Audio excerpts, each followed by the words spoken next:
ఇచ్చిండట జాలి కలిగి ఆ మహారాజు.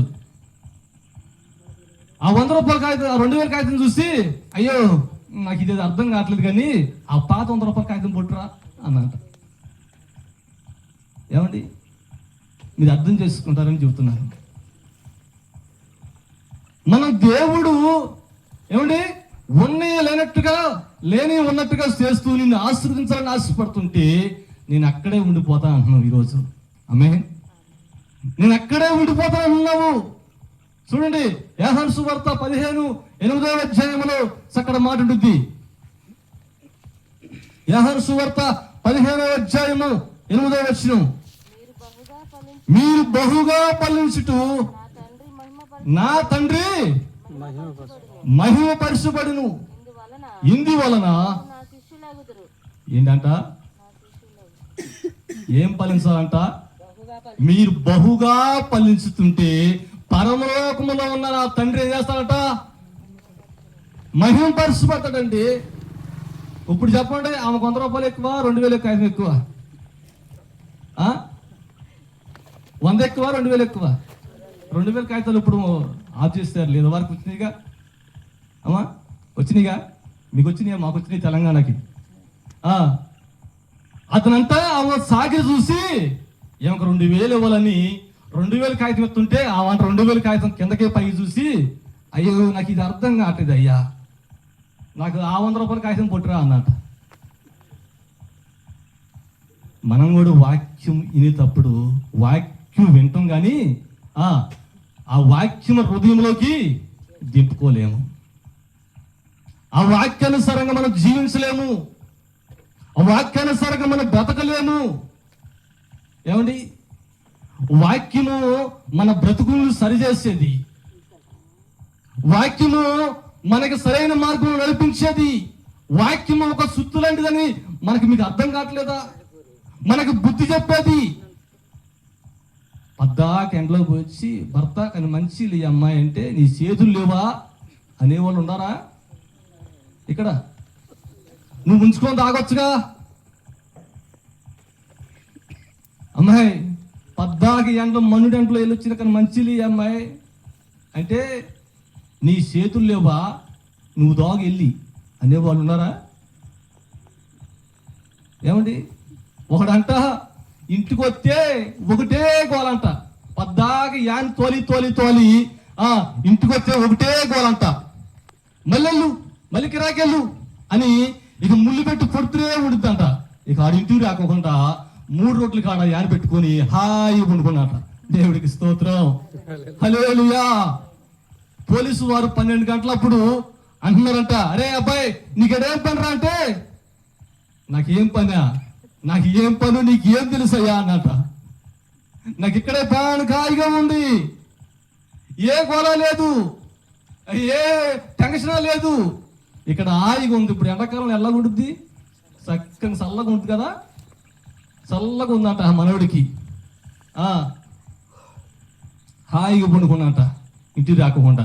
ఇంటికి వచ్చిన కానీ ఏం చేసిద్ది, మళ్ళీ ఒకటే డోకరాలు కట్టాలా, ఎలా ఇంకే ఉన్నాయి కదా సొందనాలు కట్టాలా, లే ఓ ఎద్దా లెగ్గు అంటమే మునితో పడటమే. ఏమండి, నా ప్రియమైన సహోదరి సహోదరుడా, దేవుడు నేను ఆశీర్వించాలని ఆశపడుతుంటే కుటుంబంలో ప్రార్థన లేకపోతే, కుటుంబంలో సంతోషం లేకపోతే, కుటుంబంలో అనుబంధం లేకపోతే ఎలాగుండిద్ది? ఏమండి, నువ్వు బహుగా ఫలించుతుంటే పరలోకంలో ఉన్న నా తండ్రి ఏం చేస్తున్నాడు? సంతోషిస్తాడంటండి, ఆనందిస్తాడు. నువ్వు సంతోషిస్తుంటే, నువ్వు బాగుపడుతుంటే, నువ్వు దీవించబడుతుంటే నీ ఇంటి పక్కనతో వార్చుకోలేరండి. మీరు గమనించారో గమనించలేదు? నువ్వు ఒక కారు తీసుకున్నారు అనుకోండి, మీరు ఎవరన్నా ఇక్కడే ఒక కారు తీసుకున్నారు అనుకో, ఆడి కారు తీసుకున్నాడా, ఆడి ఎలాగొచ్చినాయి డబ్బులు, ఆడికి అసలు ఎట్టొచ్చినాయి? నీ మనీదంతా ఇట్టేకాక, నీ ఆలోచన అంతా ఇట్టేకాక, ఏమండి నీకు ముద్ద దిగదుగా. ఒకడంట సొంత అన్న కొడుకంట అన్న కొడుకంట. ఆడు దేవుడి చేతిలోని నమ్మకంగా ఉండి దేవుడి పనులు యథార్థంగా ఉండి దేవుడి విషయంలో యథార్థంగా ఉండి జీవిస్తుంటే వాడు దేవుడు ఏం చేస్తున్నాడు? కొద్దిగా ఆశీర్వదిస్తున్నాడు. వీడు అనుకున్నాం కదా, ఈ నేదో రకంగా ఏం చేయాలా? పాడు చేయాలా. చూసారా, మనకు అయిన వారే ఉంటారు, మనకు గొదులు తీసేవాళ్ళు ఎక్కడో ఉండరు, మనకు పక్కనే ఉంటారు. పొట్టలో పొడిచింది కూడా మనకు తెలియకుండా పొడుతారు పోటు. మీరు గమనించారో గమనించలేదు, మనకి ఎక్కడి నుంచో రారు మన శత్రువులు. మన శత్రువులు ఎక్కడి నుంచో రారు. ఇదిగో మన పక్కనే ఉంటారు, మన బంధువులే ఉంటారు. వాళ్ళు పొడిచారంటే ఒక ఏటు తాసుపోవాలన్న లేటుగా కాటేసి ఇచ్చాము, కానీ వీడంతా ఫాస్ట్గా ఉంటా అన్నమాట. నువ్వు బాగుపడుతుంటే వర్షలేరు, నువ్వు బాగుపడుతుంటే ముద్ద దిగదు, నిద్ర పట్టదు, మరి ఇదే రోగము. నేను సంపాదించుకోవద్దన్నారా? నేను దేవుడి విషయంలో నువ్వు దేవుడి విషయంలో నమ్మకుంటే నేను దేవుడు ఆశీర్వదించనన్నాడా?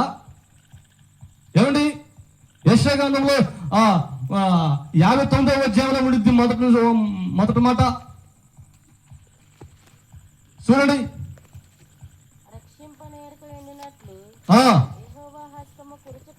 కురసగాలేదు, ఇననేరక ఉన్నట్టు ఆయన చెవులు మందము కాదు. దేవుడికి స్తోత్రం.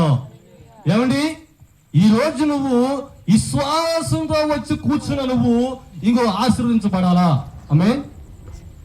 ఈ రోజు నువ్వు వచ్చి ఇక్కడ కూర్చున్న నువ్వు ఆశీర్వదించబడాలా, దీవించబడాలండి. ఏదో వచ్చి కూర్చొని వెళ్ళేవారిలా ఉండకూడదండి.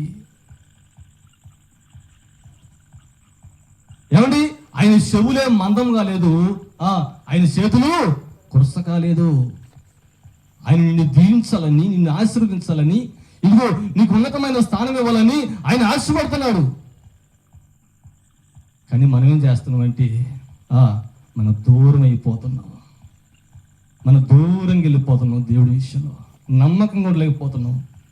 ఏమండి, చిన్న పిల్లోడు మావోడు ఏడైపోయాడు, ఇటు వెళ్ళిండా, ఆడు ఏడ ఉండగా ఆడైతే ఇక నాకు 10 రూపాయలు కావాలండి. చిన్నప్పుడైతే నాకు 2 కాళ్ళు మెలేసాడు, నాకు ఎత్తవా ఇవ్వ అని. ఇప్పుడు చచ్చినట్టు నేను ఏం చేయాలా?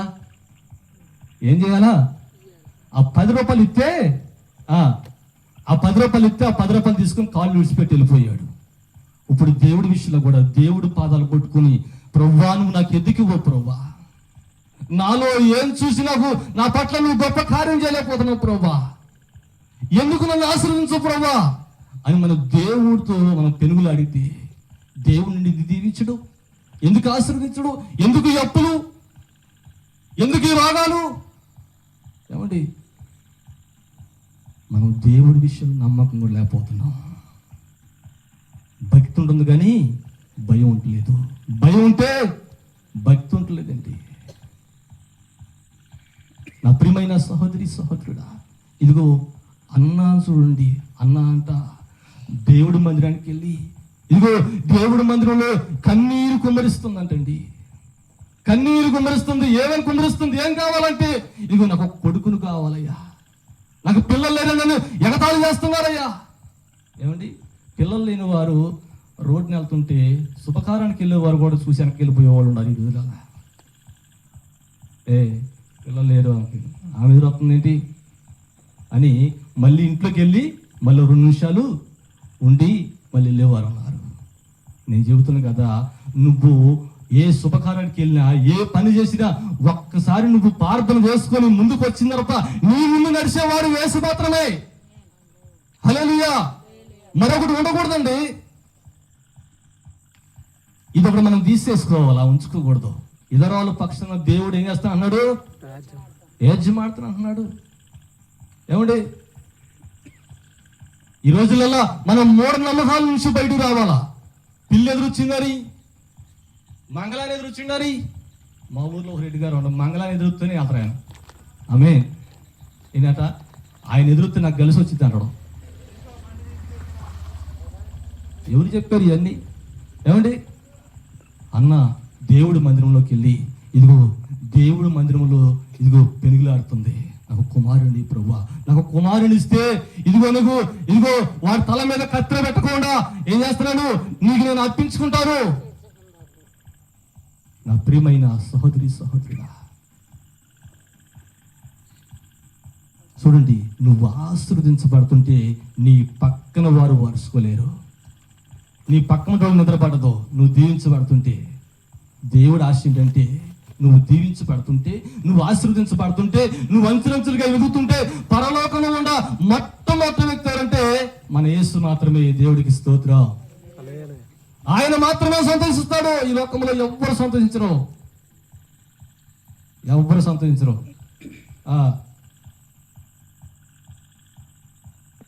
జాగ్రత్త, దేవుడి విషయంలో నమ్మకంగా లేకపోతున్నావా? దేవుని విడిచిపెట్టి తిరుగుతున్నావా? ఏమండి, దేవుని మర్చిపోతున్నావా? యథార్థంగా ఉండలేకపోతున్నావా? మాట విషయంలో, ఆలోచన విషయంలో నీ నోటుకుంటూ ఒక బూది మాట వస్తుందంటే ఇంకో నువ్వు దేవుడు దూరం అవుతున్నట్లే.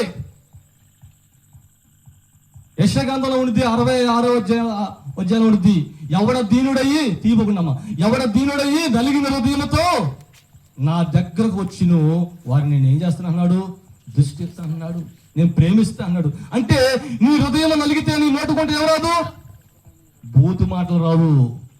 నీ హృదయం నలిగిపోతే నోటుకుంటే ఎవరావు, అపవిత్రమైన మాటలు రావు. మరి ఎట్టా? చాలా మందికి దేవుడు ఏం చేసిండమ్మా నీ పట్ల, ఏం పనులు చేసిండమ్మా, ప్రార్థన అంటావు. మరి నువ్వేం చేసావు? నీ కొరకు ఆయన ఏం చేశాడు, నలగొట్టపడ్డాడు. నీ కోసమైనా ఆయన ప్రాణాలు ఇచ్చేశాడండి. ఆయన ప్రాణాలు నీ కోసం ఏం చేశాడు, అర్పించాడు.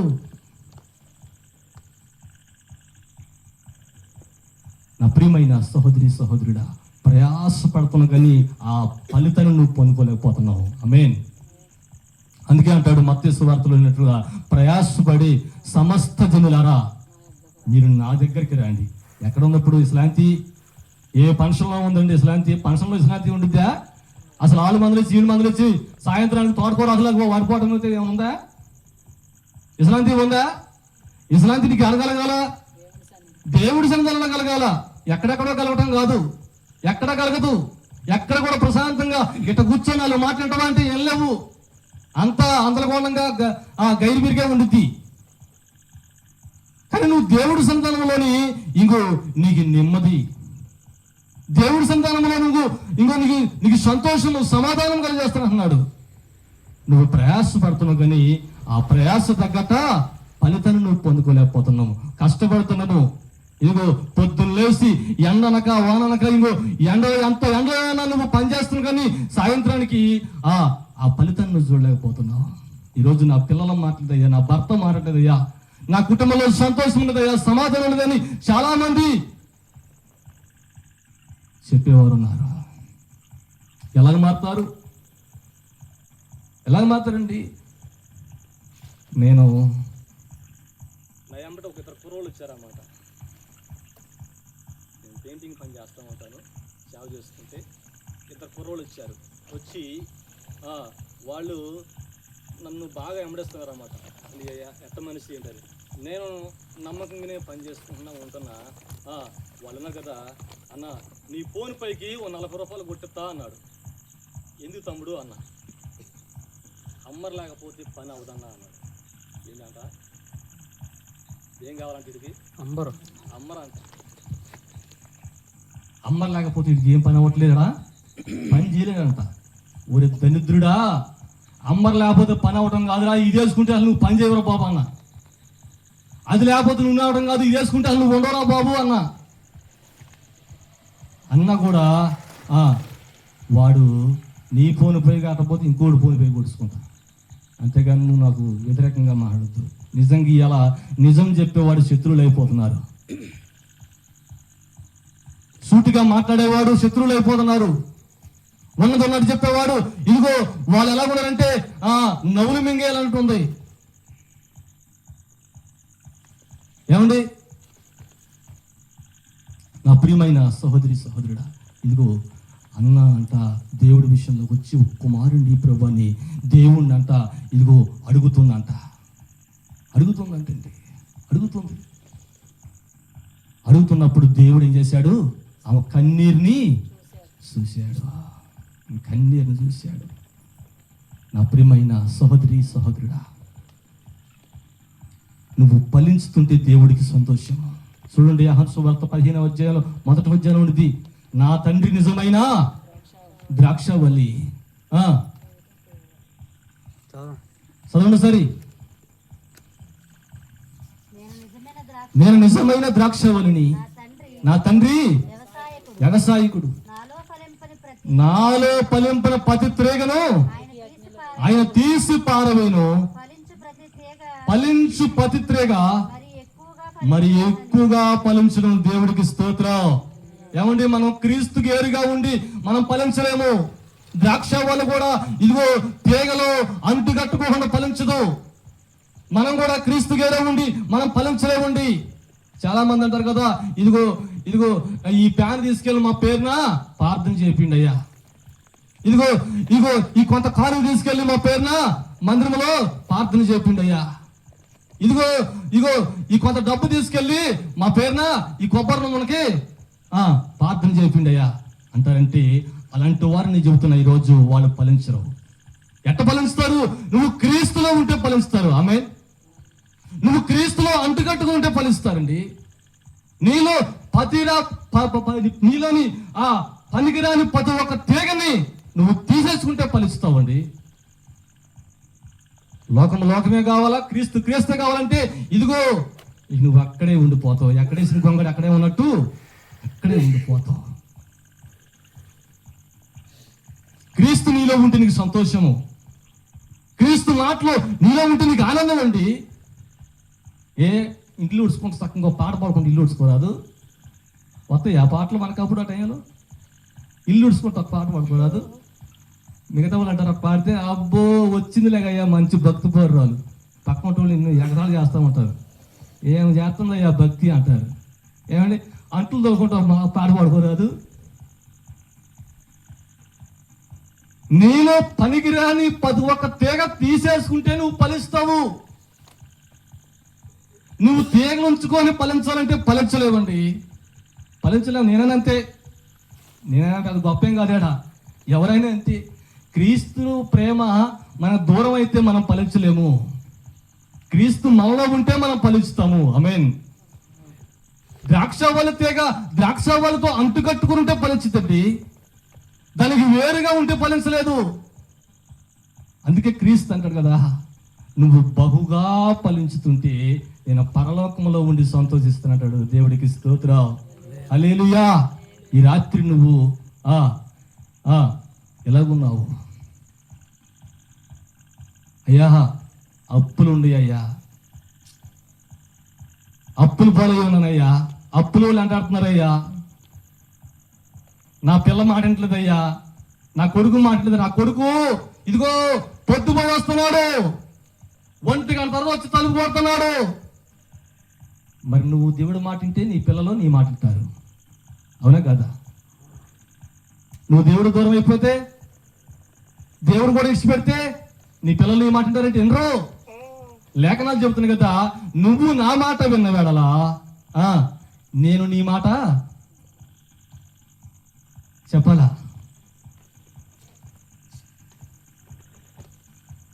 ఈరోజు నిజంగా భయము భక్తి అనేది తగ్గిపోయింది జనాల విషయంలో.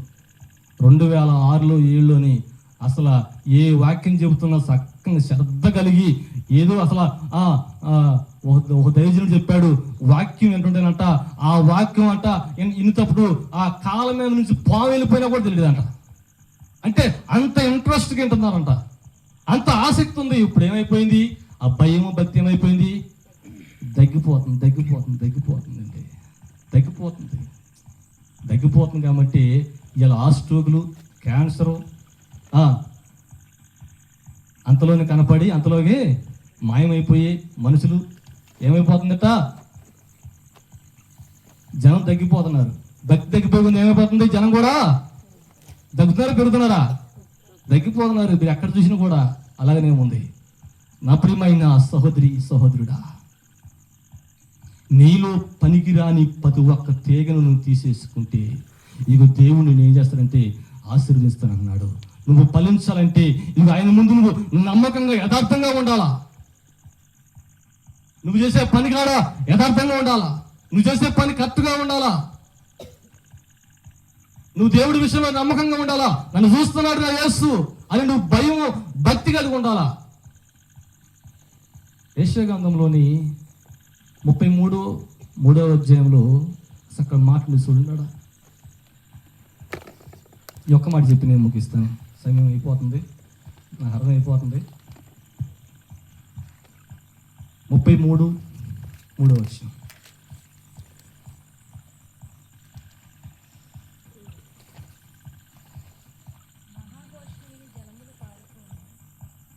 అమ్మా 33:3 వచ్చాయి, 6 వచ్చింది చూడట్లయితే. నీ కాలములో నియమింపబడినది స్థిరముగా ఉండును, రక్షణ బాహుల్యమును బుద్ధి జ్ఞానములు సమృద్ధులను కలుగును.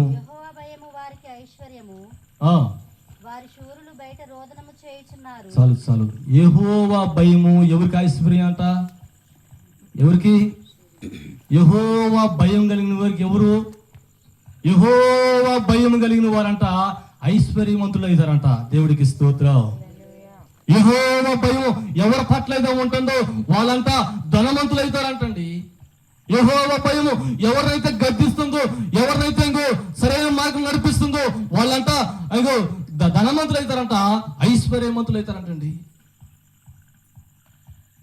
ఆ భయం ఉండాలా. మనం ఏదన్నా పని చేస్తున్నప్పుడు ఇదిగో నా దేవుడు చూస్తున్నాడు అని భయపడాలా. ఒకడంట 10 మందిని పిలిచి అట్టికాయలు ఇచ్చాడంట, మనిషికి అట్టికాయ ఇచ్చాడంట. అరే ఈ అట్టికాయలు ఎవరు చూడకుండా తిండిరాండి అని అన్నాడు. తల అట్టికాయ ఇచ్చి ఎవరు చూడకుండా తిండిరాండి అన్నంట. ఒకడంట గరిసెలో కూర్చుందంట, ఎవరు చూడలేదు అని. ఒకడంట వరలలో కూర్చుందంట, ఒకడంట గదిలో కూర్చుందంట.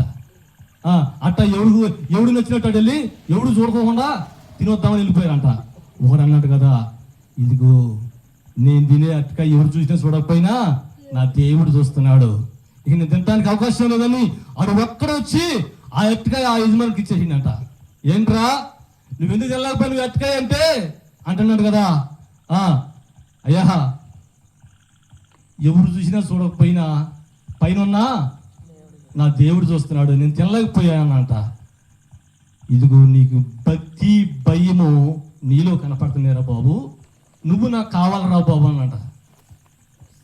ఈ 10 మందిలోని ఒక గుమాస్తగా లేకపోతే ఒక యజమానుడిగా ఎన్నుకున్నాం అనుకున్నట. ఆయన చిన్న టెస్ట్ పెట్టినట్టండి ఆ 10 మందికి. ఆ 10 మంది మేముంటాం మాకేమంటాం అంటే ఈ 10 మందికి ఏం చేసిండు? 10 అట్టికాయలు ఇచ్చి ఏం చేసిండు? ఆ యజమానుడు చిన్న టెస్ట్ పెడితే అందులో ఒకడంట తినకోకుండా తెచ్చి ఇచ్చిందంట. ఇదిగో నీలంటోడే నాకు కావాలరా బాబు అనంట.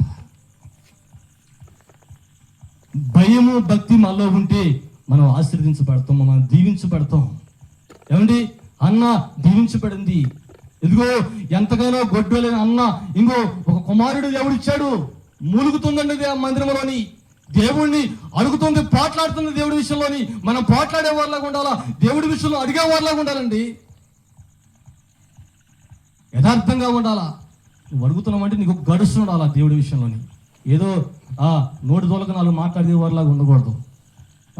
నువ్వు అడుగుతున్నావంటే దేవుడి విషయంలో, ప్రభువా నేను పొద్దున్న నుంచి సాయంత్రం వరకు నేను నమ్మకంగా ఉన్నా ప్రభా నీలోని, నేను అడుగుతున్నాను నాకు ఎత్తవాయివ్వా అనే వారిలాగా ఉండాలా. నువ్వు ప్రార్థన చేస్తుంటే నీ పాపం నీ ఎదురుగా ఉండి నేనేం చేయాలంటే నీకు గుర్తు చేయాలా.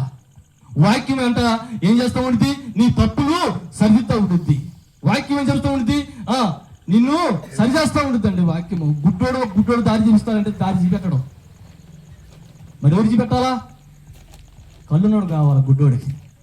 వాక్యం కూడా అంతే. వాక్యం నిన్ను కడిగేది, వాక్యం నిన్ను సరిచేసేది, వాక్యం నీకు బ్రతుకు నేర్పేది. దేవుడికి స్తోత్ర. నువ్వు బహుగా ఫలించాలా. నువ్వు ఇక్కడ కూర్చున్నావంటే ఇదిగో ఆయన ఉన్నాడని విశ్వాసంతో కూర్చున్న నువ్వు ఇంకో దేవుడి విషయంలో నువ్వు ఫలించి వెళ్ళాలా. దేవుడి మాటలు దీవించిన కాక ఆమేన్.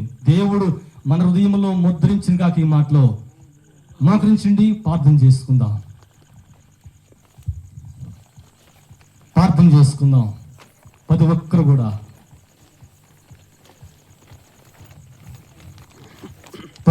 ప్రార్థన చేద్దాం. స్తోత్రం స్తోత్రం స్తోత్రం. ప్రభువా, ఇప్పుడు వరకు తండ్రి ముందుగా నీ దైవజనులు నిలబెట్టుకుని ప్రభువా విలువైన మాటలు మాట్లాడారు. ప్రభువా తండ్రి, నీలో ఒక భక్తి భయం లేకపోతే మేము జీవించబడలేమయ్యా, మేము నమ్మకంగా ఉండలేము. ప్రభువా తండ్రి, మేము ఫలించాలంటే ఇదిగో తండ్రి మాలో పనికిరాని తీగలను తీసేసుకోవాలా, ప్రతి ఒక్క ఆలోచనలు తీసేసుకోవాలి. ప్రభువా మాలో ఉన్న ప్రతి ఒక్క చెడుక్రియలు తీసేసుకోవాలి. ప్రభువా యేసయ్యా, నీలో నేను నమ్మకంగా ఉండాలి ప్రభువా అని ప్రతి ఒక్కరు ప్రార్థన చేద్దాము. దేవుడు మనందరిని కూడా చూస్తున్నాడు. ప్రార్థన చేద్దాం.